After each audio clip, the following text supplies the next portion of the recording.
السلام علی اشرف الانبیاء والمرسلین وعلی آلہ وصحبہ اجمعین اما بعد۔ واجب التقریم حضرات اکابر علماء کرام، بزرگوں، بھائیوں، دوستوں، عزیزوں، اب بہت دیر سے یہاں بیٹھے ہوئے ہیں اور گرمی کا ماحول بھی خوب ہے، اور ظاہر سی بات ہے کہ گرمی کے ماحول میں بیٹھنا بھی مشکل ہوا کرتا ہے۔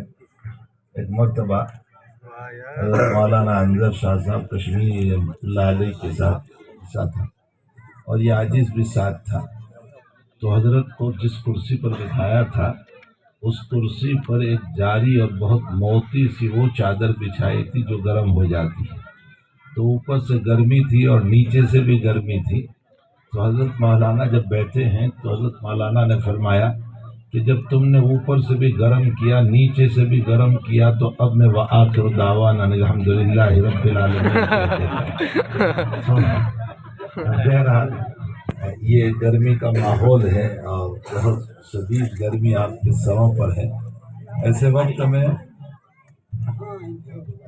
کوئی طویل تقریر تو مطلوب ہے نہیں، یہاں دو تین باتیں عصری تعلیم کے سلسلے میں عرض کر دوں۔ عصری تعلیم کی ہمیں اس وقت بہت شدید ضرورت ہے، بہت شدید ضرورت ہے عصری تعلیم کی۔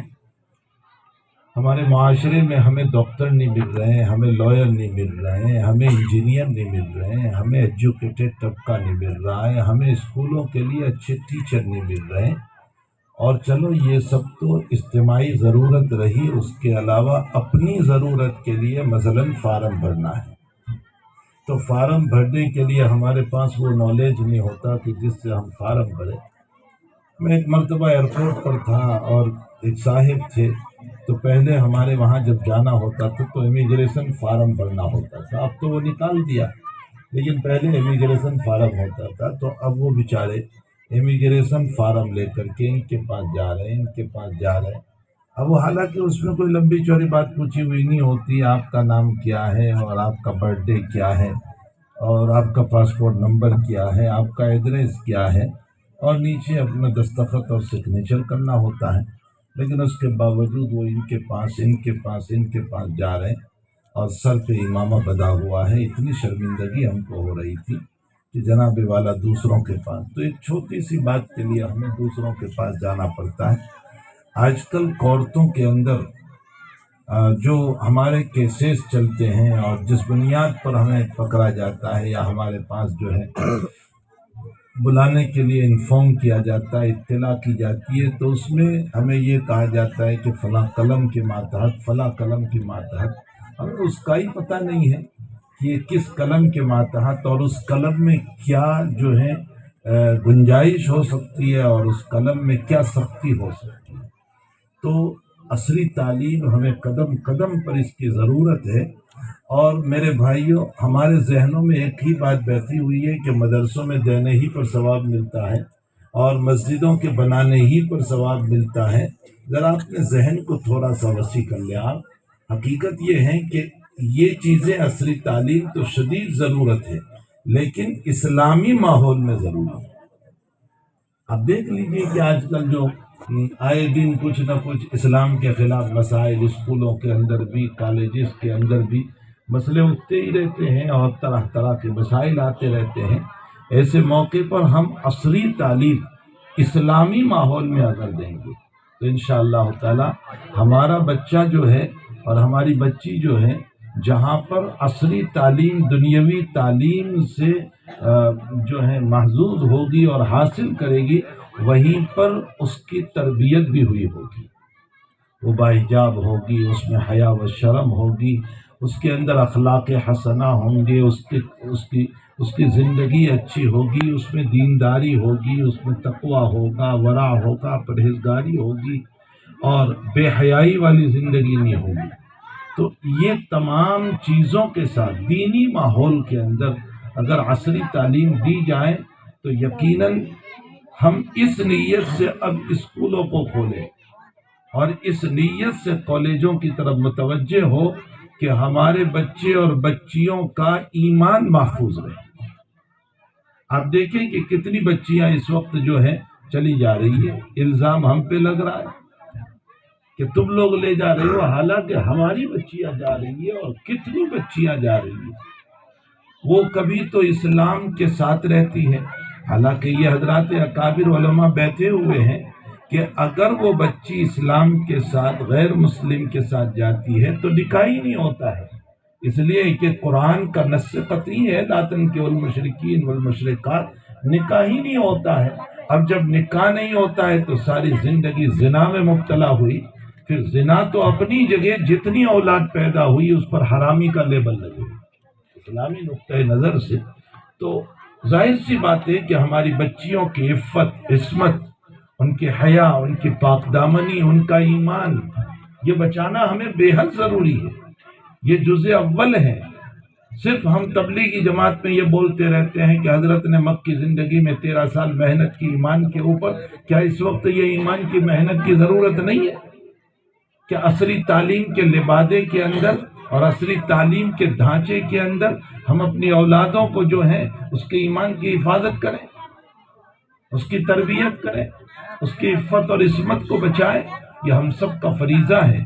اس لیے اگر اس بنیاد پر ان اسکولوں کو قائم کیا جائے کہ اس میں ہمارے بچوں کی عفت و عصمت اور سب سے بڑی چیز ایمان، اخلاقیات کی حفاظت ہوگی، تو انشاءاللہ تعالی اگر مدرسے اور مسجد کے خرچ کرنے پر جتنا ثواب ملتا ہے، اللہ تعمیر اسکول میں بھی اتنا ہی ثواب عطا فرمائے۔ اس لیے ہمیں اسکولوں کی تعمیر میں بھی اب توجہ کرنے کی ضرورت ہے۔ مدارس الحمدللہ بہت ہو چکے ہیں، دارالعلوم کی جال پھیل چکی ہے، لیکن سب سے بڑی چیز اس لیے کہ دارالعلوم میں جانے والے لوگ کتنے ہیں۔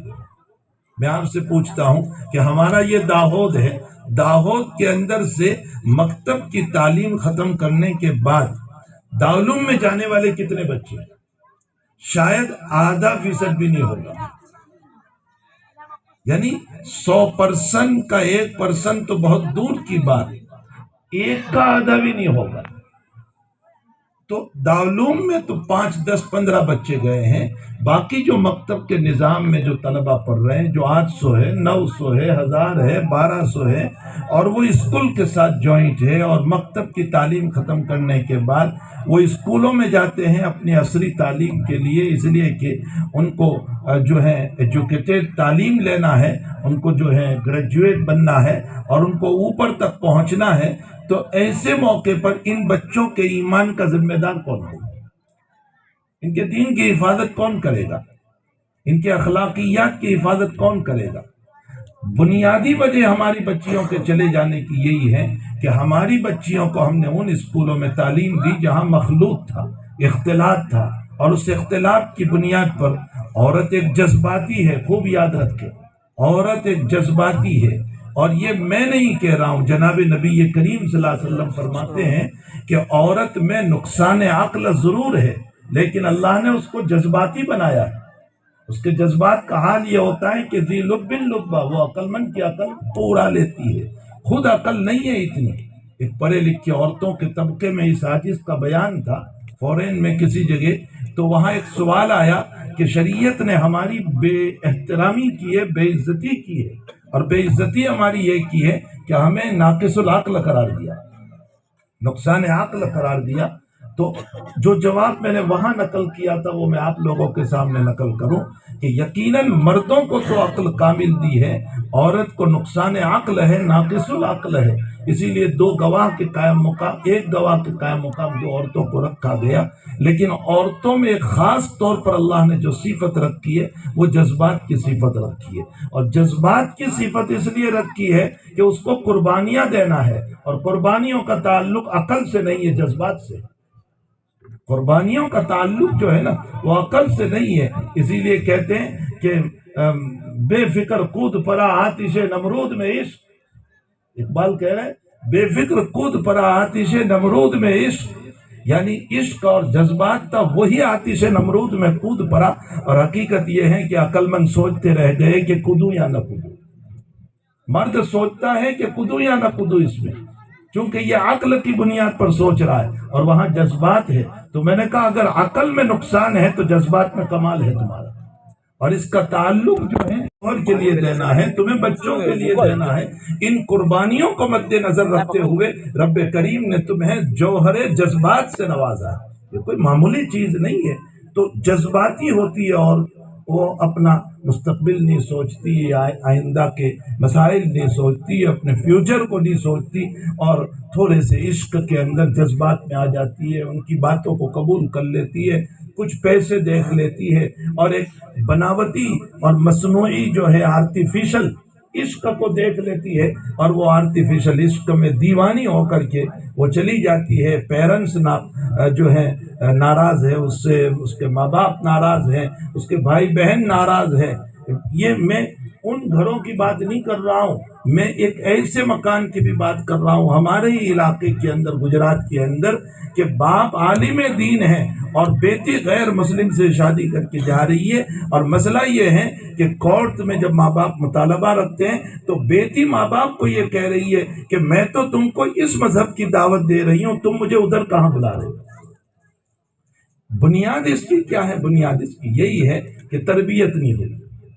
تو ہم عصری تعلیم کو جو ہے وہ تربیت کے ڈھانچے میں، علمی مجاز میں، اسلامی مجاز میں، قرآنی مجاز میں، حدیثی مجاز میں، تعلیمات نبوی علیہ صاحب الصلاۃ والسلام کے مجاز میں اس کو ہم ڈھالنا چاہتے ہیں۔ اس کے لیے اب جگہ جگہ اس طرح پر اسکولوں کی بہت ضرورت ہے۔ ایک بات یہ بھی یاد رکھ لیں کہ مسلمان ٹرسٹیز کے ہونے سے کوئی اسکول اسلامک نہیں بنتی۔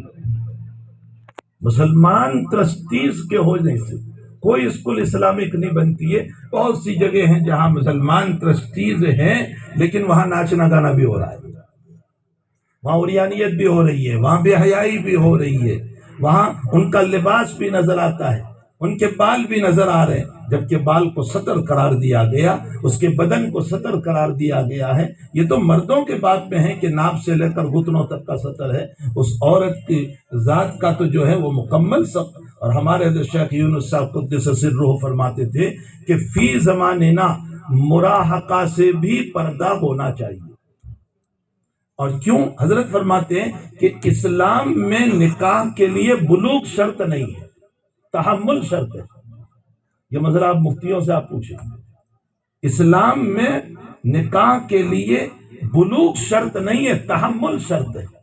اگر تحمل ہے تو آپ قبل البلوغ بھی نکاح کر سکتے ہیں۔ ظاہر سی بات ہے اگر قبل البلوغ نکاح ہو سکتا ہے، اس ہمارے ملک کا وہ اور چیز ہے کہ ہمارا ملک کہتا ہے کہ 18 سال یا 21 سال، تو اس کے مطابق ہمیں اس کا فالو کرنا ہے۔ لیکن ایک اسلام جو یہ کہہ رہا ہے کہ قبل البلوغ بھی اس کا نکاح ہو سکتا ہے، تو جب نکاح ہو سکتا ہے تو پھر پردے کا اہتمام کرنا چاہیے یا نہیں کرنا چاہیے؟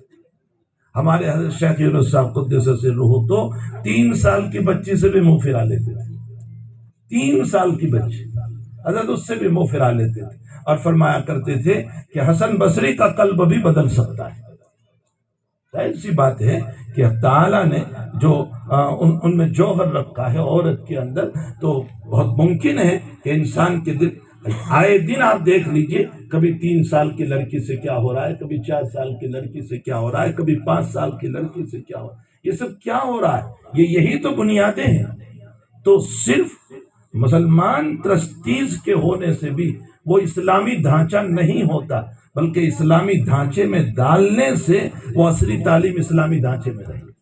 اس کی ہمیں خاص فکر کی ضرورت ہے۔ میں مبارکباد پیش کرتا ہوں ان علماء کو بھی، آپ سارے لوگوں کو بھی، ان کے ساتھ جو لوگ کام کر رہے ہیں، جو ٹیچر ان کو ملے ہوئے ہیں، یا آئندہ مستقبل میں ان کے جو عزائم ہیں، جو پلان ہے، جس کے ذریعے سے وہ عصری تعلیم کو، اس دنیاوی تعلیم کو صرف جو ہے میڈیم انگلش 7 تک نہیں، بلکہ اس سے آگے ہائی اسکول اور جہاں تک بن پائیں، اور ہمارے وہاں جتنی وسعت اور گنجائش ہو سکتی ہے اس کے لیے کالجز کا نظام بھی قائم کرنا چاہیے، تاکہ ہمیں اچھے ڈاکٹر ملے، اچھے لائر ملے، اچھا طبقہ بنے۔ اور یہ بھی یقینی بات ہے کہ گریجویٹ طبقے میں اخلاق ہوا کرتے ہیں، جہالت کی بنیاد پر اخلاق نہیں ہوتے۔ جب علم نہیں ہوتا ہے نا تو پھر اخلاق نہیں ہوتے، اور جب علم ہوتا ہے، چاہے وہ علم دنیاوی ہو یا علم دینی ہو، دونوں ہی علوم، جب علم ہوتا ہے تو ان کے اندر اخلاق بھی ہوتی ہے، شائستگی بھی ہوتی ہے، ان کے بولنے کا انداز بھی اچھا ہوا کرتا ہے۔ تو اچھا اس تعلیم کی بنیاد پر انسان کے اچھے اخلاق بھی بنتے ہیں، کیریکٹر بھی بنتے ہیں، اچھی زندگی بھی بنتی ہے۔ باقی جو عزائم ابھی آپ کے سامنے مفتی حذیفہ نے پیش کیے، اور یہ جو نمونہ تھا، یہ جو چند بچوں نے سیرت نبوی پر یا قرآن پر یا اسکول کی ضرورت کیا ہے یا رات کو جلدی سو جاؤ صبح کو جلدی اٹھو، یہ بطور نمونہ کے ہمیں پیش کیا گیا کہ آپ دیکھیے انگلش میں تقریر ہو رہی ہے، اگر جو ہماری سمجھ میں نہیں آ رہی تھی اس لیے باتیں کر رہے تھے، سمجھ میں نہ آنے کی وجہ سے باتیں ہو رہی تھی، سمجھ میں آتا تو باتیں نہ ہوتی، تو وہ سمجھ میں نہیں آ رہا تھا اس لیے باتیں کر رہے تھے۔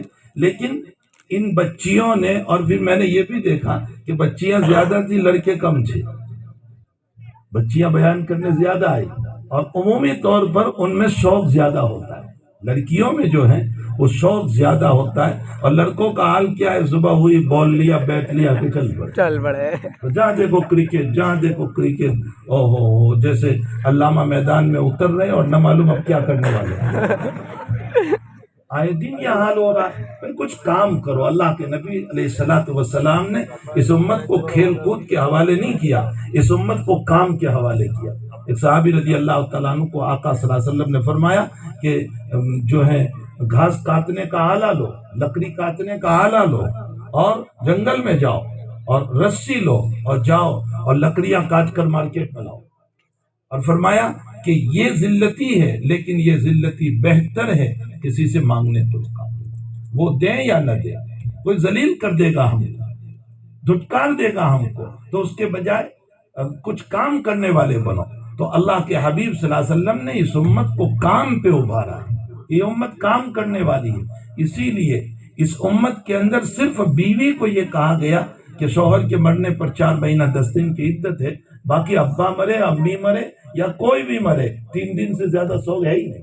کیوں؟ اس لیے کہ سماج اور سوسائٹی اور معاشرے میں روزانہ موت ہوتی رہتی ہے، اگر 4 مہینے غموں کو لے کر بیٹھیں گے کام کیسے کریں گے؟ شاہ ولی اللہ صاحب نے لکھا ہے کہ اس امت کو جو ہے کام کرنے والی بنائی، یہ امت غموں کو لے کر بیٹھنے والی نہیں ہے، ہمیں کام کرنا چاہیے۔ ہمارے جوان جو ہیں کچھ کرتے نہیں ہیں، کچھ بھی کرو، کوئی نہ کوئی کام کرو، کھیتی کرو، کاروبار کرو، دکان کرو، کچھ بھی کرو، کچھ نہیں ملتا ہے تو کم سے کم نوکری کر دو، حلال روزی ملے گی، اس حلال روزی کے ذریعے سے پروان چڑھیں گے، اور جتنے قدم اٹھیں گے اللہ تعالیٰ اس پر ثواب عطا فرمائیں گے۔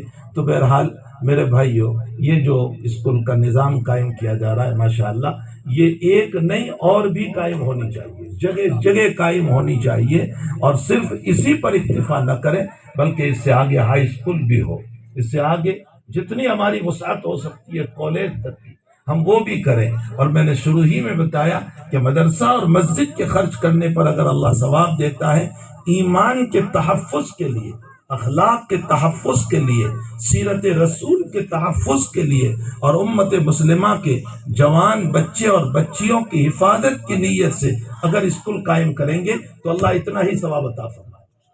تو تعالی ہمیں ان باتوں کو سوچنے کی، سمجھنے کی، عمل کرنے کی توفیق عطا فرمائے۔ اور یہ جو جگہ خریدی گئی ہے، جتنے لوگ اس میں مولانا کے ساتھ اور جو علماء کا یا اور لوگ جو ان کے ساتھ معاونین ہیں، اللہ ان سب کو جزائے خیر عطا فرمائے، بہترین بدلہ عطا فرمائے، اجر عظیم عطا فرمائے، اور اب تعالی جل شانہ اس اسکول کو اسلامی ڈھانچے میں کامیاب بنائے۔ نبی علیہ الصلوۃ والسلام نے بھی حضرات صحابہ کو اور زبان سیکھنے کو کہا تھا، بلکہ بعض جملے تو خود حضور پاک صلی اللہ علیہ وسلم بھی اور زبان کے بولا کرتے تھے۔ بعض ضعیف روایتوں میں ہے کہ آپ صلی اللہ علیہ وسلم نے حضرت ابو ہریرہ کو پیٹ میں درد تھا تو آپ نے فرمایا یا ابا ہریرہ اشکمک درد، یہ لفظ بولا۔ حضرت ایک روایت میں ہے سور کا لفظ بولا، سور یہ فارسی لفظ ہے یا کسی رومی زبان کا لفظ ہے جو دعوت پر بولا جاتا ہے۔ تو اور زبانوں کے الفاظ بھی نبی اکرم صلی اللہ تعالی علیہ وسلم سے ثابت ہے۔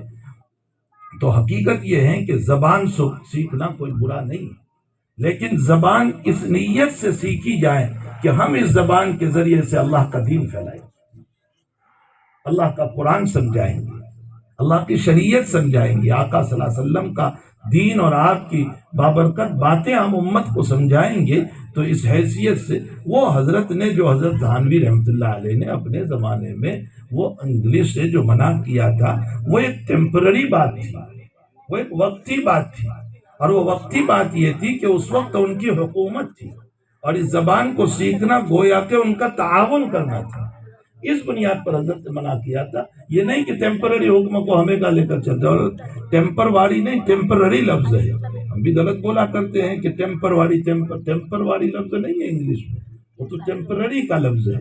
تو بہرحال وہ حضرت اقدس ثانوی رحمۃ اللہ علیہ نے کسی ضرورت کی بنیاد پر یہ بات ارشاد فرمائی تھی، ہمیں جو ہے زبان بھی سیکھنا ہے اور اسی طرح تعلیم میں بھی آگے بڑھنا ہے، اور ہمارا ہر بچہ اور ہر بچی خوب آگے بڑھے۔ بعض ایسے بھی واقعات ہمارے سامنے پیش آتے ہیں ڈاکٹری لائن سے کہ چونکہ ڈاکٹر صحیح نہیں ہوتا ہے، جس کی وجہ سے غریب مسلمان پیسوں کی وجہ سے پھنس جاتا ہے، معمولی بیماری کو بہت بڑی بیماری بتا، بہت بڑی بیماری۔ ایک ڈاکٹر تھے میرے ملنے والے، حافظ قرآن تھے، مہاراشٹر میں تھے، انتقال ہو گیا ان کا، اللہ تعالیٰ غری کی رحمت فرمائے ان کو۔ وہ ہارٹ اسپیشلسٹ تھے اور پھر وہ سرجن تھے، یعنی ہارٹ کے آپریشن کرتے تھے، بائی پاس وغیرہ۔ تو ان کا معمول یہ تھا کہ وہ جب آپریشن کے لیے اندر جاتے تھے تو وہ حافظ قرآن بھی تھے، تو پہلے یاسین شریف پڑھتے تھے، 2 رکعت نماز پڑھ کے اللہ سے دعا کرتے تھے، اس کے بعد جاتے تھے۔ انہوں نے مجھے خود کہا، جس وقت کہا تھا کہ میں نے قریباً 4000 سے زائد آپریشن کیے، اللہ نے ایک کو بھی فیل نہیں فرمایا۔ وہ کہتے تھے کہ بس یہ یاسین اور نمازوں کی برکت ہے۔ اور آپ تعجب کرو گے، وہ یہ کہتے ہیں کہ میری یونیورسٹی کی زندگی جب پوری ہوئی کالج کی، وہاں تک تو میں ویسا ہی تھا، حافظ قرآن ضرور تھا لیکن وہ کوئی خاص دینی زندگی نہیں۔ لیکن پھر میں نے جب اس میدان میں قدم رکھا تو میری عمر قریباً 32 سال کی تھی، مجھے جب بیان کر رہے تھے وہ تب 72 سال کے تھے۔ فرمایا 32 سال کی عمر سے آج تک میری تہجد نہیں گئی۔ ایک اتنا بڑا ہارٹ اسپیشلسٹ سرجن ڈاکٹر، اس کی تہجد نہیں گئی۔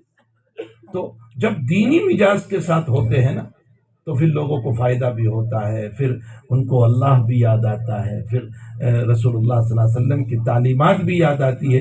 یہ تبھی ہو سکتا ہے جب اسلامی ڈھانچے کے اندر عصری تعلیم کو دیا جائے۔ ہمارے حضرت نانوت سوانح قاسمی آپ پڑھ لیں، حضرت نانوتوی رحمۃ اللہ علیہ نے تو جب دارالعلوم کی بنیاد رکھی تھی تو حضرت فرماتے ہیں میرا تو یہ بھی خواب ہے کہ میں دارالعلوم میں علم جراحی سکھاؤں۔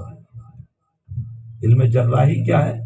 علم جراحی کا معنی آپریشن کا علم، آپریشن، جراح کا معنی کاٹنا۔ فرمایا میں علم جراحی سکھاؤں، یعنی آپریشن کا علم بھی سکھاؤں، اور آپریشن کے علم کے لیے ضروری ہوگا کہ اس کے اصول، ضوابط وغیرہ ایسے ہی تھوڑے کوئی چھڑا لے کر کاٹنے بیٹھ جائیں گے۔ ظاہر سی بات ہے کہ حضرت کا خواب یہ تھا کہ دارالعلوم کے اندر میں علم طب کو بھی رکھوں۔ اتنا بڑا ہمارا دارالعلوم ہے جو ساری دنیا کی ماں ہے، حضرت نے فرمایا کہ میرا جی چاہتا ہے کہ اس میں علم طب کو بھی رکھوں۔ تو یہ کوئی بری چیز نہیں ہے، اور آج کل تو شدید ضرورت ہو گئی ہے، اس لیے ہمیں اس کی طرف توجہ کرنا چاہیے۔ یہ اسکول جلد از جلد بن جائے اور کرائے کے مکان میں جو چل رہی ہے وہاں سے نکل کر کے اپنی عمارت میں آ جائیں، اس کے لیے آپ سب فکر فرمائیں۔ میری آپ سب سے گزارش ہے، آپ کو مسجد میں، مدرسے میں جتنا ثواب ملے گا اس نیت سے کہ ایمان کی حفاظت ہوگی، اس میں بھی آپ کو اتنا ہی ثواب ملے گا۔ رب کریم آج کی اس مجلس کو بہت قبول فرمائے، رب تعالیٰ قدم قدم پر آپ کی اور ان کے چلانے والوں کی اور بنانے والوں کی اور سارے لوگوں کی بھرپور مدد فرمائے، نصرت فرمائے۔ وصلی اللہ علی نبی الکریم برحمتک یا ارحم الراحمین۔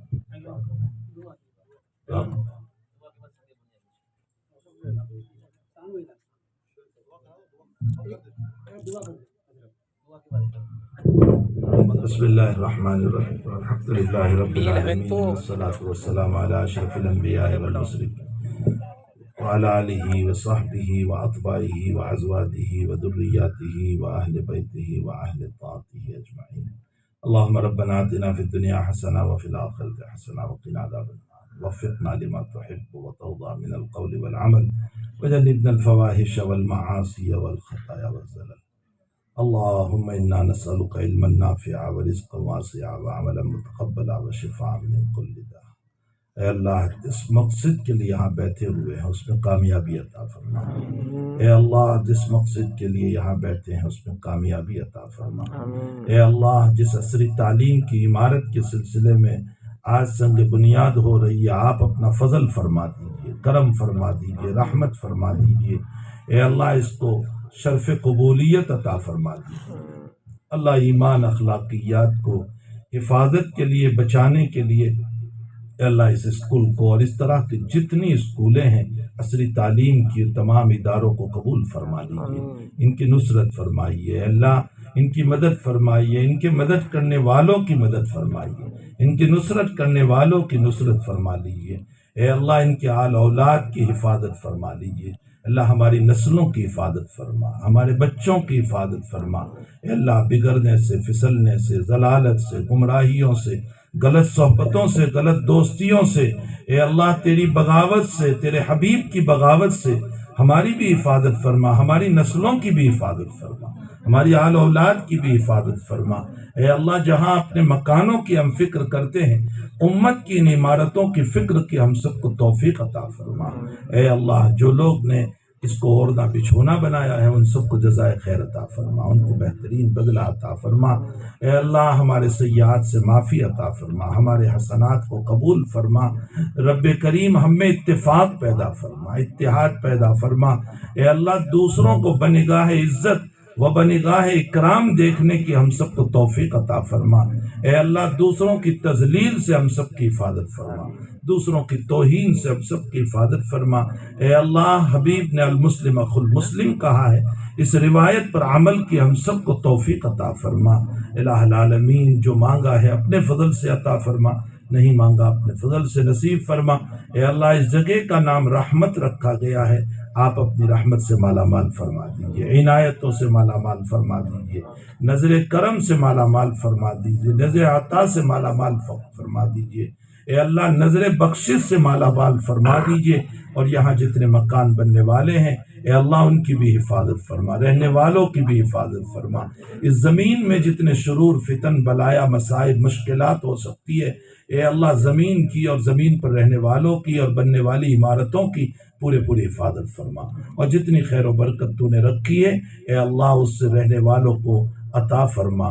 اللہ ہم سب کی دعاؤں کو اپنے فضل و کرم سے قبول فرما۔ وصلی اللہ علی نبی الکریم برحمتہ۔